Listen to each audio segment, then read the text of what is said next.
எப்பவும் ஒரே மாதிரி மட்டன் சிக்கன் பிரியாணி செய்யாமல் இந்த மாதிரி ஒரு முட்டை பிரியாணியை ஒரு முறை ட்ரை பண்ணி பாருங்கள். இதோட டேஸ்ட்டே வேறு லெவல் தான் சொல்லணும். ஸோ அந்த மாதிரி ஒரு சூப்பரான பாஸ்மதி ரைஸை வச்சு உதிரியாக அப்படி சூப்பராக வந்து டிஃப்ரெண்ட்டான டேஸ்ட்டில் இந்த எக் பிரியாணி செஞ்சுருந்தேன். இது பார்த்தீங்கன்னா சின்னவங்கலேருந்து பெரியவங்க வரைக்கும் ரொம்பவே விரும்பி சாப்பிடுவாங்க. ஸோ வாங்க இவ்வளோ சூப்பரான முட்டை பிரியாணி எவ்வளோ டிஃப்ரெண்ட்டாகவும் டேஸ்ட்டாகவும் வித்தியாசமாக செய்யலான்றதை பார்த்துலாம். இதுக்கு ஃபஸ்ட்டு வந்து நான் ஒரு 5 முட்டையை வந்து அவிச்சு நல்லா பாயில் பண்ணி எடுத்துட்டேங்க. இதை வந்து நல்லா இந்த மாதிரி வந்து கிராஸாக வந்து கீறி வச்சுருங்க. இந்த மாதிரி கீரி செய்யும் போது பார்த்தீங்கன்னா முட்டையில் வந்து நல்ல மசாலா சேர்ந்துருக்கும். அதே டைம் சாப்பிட்றதுக்கு ரொம்ப சூப்பராக இருக்கும். இப்போ ஒரு கடாய் வச்சு குக்கிங் ஆயில் சேர்த்துட்டு அதாவது மிளகு ஜீரகத்தூள் வந்து 1 ஸ்பூன் சேர்த்துக்கோங்க. 1/2 ஸ்பூன் மஞ்சத்தூள் சேர்த்து லைட்டாக சால்ட்டு சேர்த்து முட்டையை வந்து நல்லா வந்து இந்த மாதிரி ஃப்ரை பண்ணி வச்சுக்கோங்க. ஃப்ரை பண்ணும் போது பார்த்தீங்கன்னா முட்டை வந்து நல்லா வந்து டேஸ்ட்டாகவும் இருக்கும். அதே டைம் வந்து பிரியாணியில் நல்லா கலர்ஃபுல்லாக ரொம்ப சூப்பராக இருக்குங்க.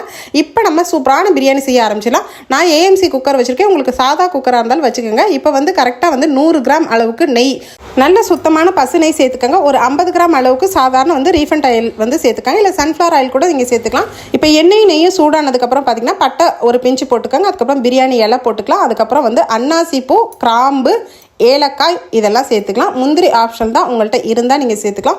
ஸோ இதை வந்து நம்ம எப்பயுமே வந்து பிரியாணிக்கு மசாலா அரைச்சி சேர்ப்போம். இப்போ வந்து நம்ம வந்து ரொம்பவே குயிக்காக வந்து பிரியாணி செய்ய போகிறதுனால அப்படியே சேர்த்தாச்சு. இப்போ கரெக்டாக வந்து ஒரு 200 கிராம் அளவுக்கு பெரிய வெங்காயம் வந்து மெலிசாக ஸ்லைஸாக கட் பண்ணி சேர்த்துக்கலாம். ஒரு 4 பச்சை மிளகாய் சேர்த்துக்கலாம். இப்போ நான் சொல்கிறது பார்த்திங்கன்னா 1/2 கிலோ அரிசிக்குரிய அளவுகள் நான் சொல்ல போகிறேன். ஸோ இப்போ வந்து இதை நல்லா வதங்கட்டும். நம்ம பிரியாணி அரிசி எந்த அளவு எடுக்கிறோமோ அதுக்கேற்ற மசாலா சேர்த்துக்கலாம். இஞ்சி பூண்டு விழுது ஒரு 200 கிராம் அளவுக்கு எடுத்துக்கோங்க.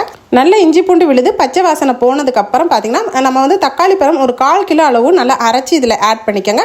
நல்லா இதை மூடி போட்டு குக் பண்ணதுக்கப்புறம் பார்த்தீங்கன்னா எல்லாமே வந்து சுருண்டு வர ஆரம்பிச்சிடும். இந்த பச்சை வாசனை எல்லாம் போய் நல்ல இந்த மாதிரி கொதி வந்து இந்த ஸ்டேஜில் நமக்கு வந்து எண்ணெய் நெய்யெல்லாம் பிரிஞ்சு வரும். இப்போ வந்து நம்ம வந்து ஒரு 1/2 கைப்பிடி வந்து புதினா தலைகளை போட்டதுக்கப்புறம் பொடியாக சாப் பண்ண கொத்தமல்லி தலைகளும் வந்து ஒரு 1/2 கைப்பிடி அளவு நீங்கள் சேர்த்துக்கலாம். சேர்த்துட்டு இதை வந்து நல்லா வந்து வதக்கிடுங்க.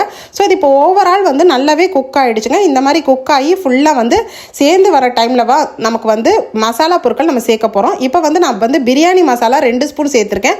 உங்கள்கிட்ட பிரியாணி மசாலா இல்லாட்டி கரம் மசாலா 2 ஸ்பூனும் 1 ஸ்பூன் தனி மிளகாத்தூள் சேர்த்துக்கோங்க. இதுவே தாராளமாக போதுமானதாக இருக்குங்க. நம்ம போட்டிருக்க மசாலா எல்லாம் வந்து ஒரு கிரேவி டெக்ஸ்சரில் வரும். ஸோ அந்த மாதிரி ஸ்டேஜில் நம்ம அடுத்தடுத்து வந்து நம்ம சேர்க்கணும்.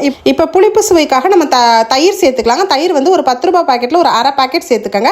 இப்போ தண்ணியோட அளவுகள் ரொம்ப முக்கியம். அதாவது நம்ம 2.5 கப்பு அரிசிக்கு 5 கப்பு நம்ம தண்ணி சேர்க்க போகிறோம்.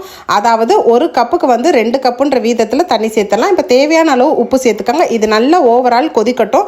நம்ம ஏற்கனவே வந்து பிரியாணி அரிசியை வந்து வாஷ் பண்ணி ஊற வச்சுருக்கோம். ஸோ அதை எடுத்துக்கலாம். நம்ம இதை அப்படியே கொதி வரட்டுங்க. இப்போ பாருங்கள், பிரியாணி அரிசி இந்த ரைஸ் தான் நான் எடுத்திருந்தேன். இது முன்னாடியே நான் எடுத்து ஊற வச்சுருந்தேன்.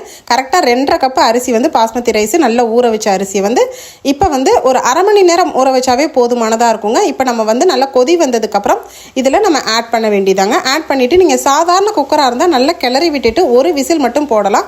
நான் ஏஎம்சி குக்கர்ன்றதுனால அப்படியே வந்து பார்த்திங்கன்னா கம்மியாக வந்து லோ ஃப்ளேமில் அப்படியே ஹீட்டில் வந்து தம் போட்டேன். ரொம்ப சூப்பராக உதிரியான எக் பிரியாணி எனக்கு ரெடி ஆயிடுச்சு. இப்போ பாருங்கள், கடைசியாக தான் நம்ம வந்து அவிச்சு ஃப்ரை பண்ணி வச்சுருக்கேன் இந்த முட்டையை வந்து இதோட ஆட் பண்ணோம். ஆட் பண்ணி கொத்தமல்லி தலைகளை இதோட சேர்த்துக்கோங்க. உங்கள்கிட்ட லெமன் ஜூஸ் இருந்தால் நீங்கள் இப்போ பிழிஞ்சு விட்டுக்கலாம். நமக்கு தேவையில்லைங்க, ஏன்னா கேர்டே நம்ம போட்டிருக்கோம். தயிரே வந்து நல்ல புளிப்பு அதிகமாக இருக்கும். ஸோ ரொம்ப சூப்பரான கமகமன் வாசனை உள்ள எக் பிரியாணி ஒரு வித்தியாசமான முறையில் டிஃப்ரெண்ட்டாக குயிக்காக செஞ்சிட்டோம். ஸோ இதே மாதிரி மெத்தடில் நீங்களும் ட்ரை பண்ணி பாருங்கள். ரொம்ப சூப்பராக இருக்குங்க.